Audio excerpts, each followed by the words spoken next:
Once the world was a peace, and its beauty was absolutely stunning.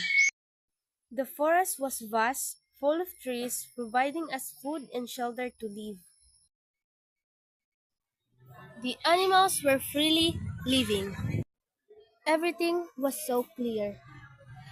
The air was so fresh. The water and the sky clear and blue. The land was clear and the grasses were green.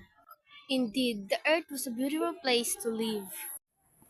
But at this point, there's no denying the fact that our environment is changing. We didn't realize how special Mother Earth was. We didn't know what we had until one day. Everything changed.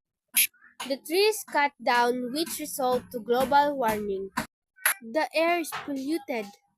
The water is contaminated. Look around. The roads, rivers are filled with so much garbage, and most are plastics. Plastic here, plastic there, plastic everywhere. Through our action, we are destroying nature and put the life of future generation in danger. Depend on us. We can work to create a small differences. How? Plant more trees. Trees provide us food and oxygen. They help energy and help combat climate change.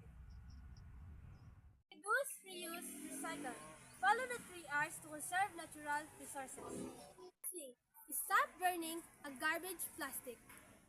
Let us save the Mother Earth. Remember, to save nature is to save us. If not us, then who?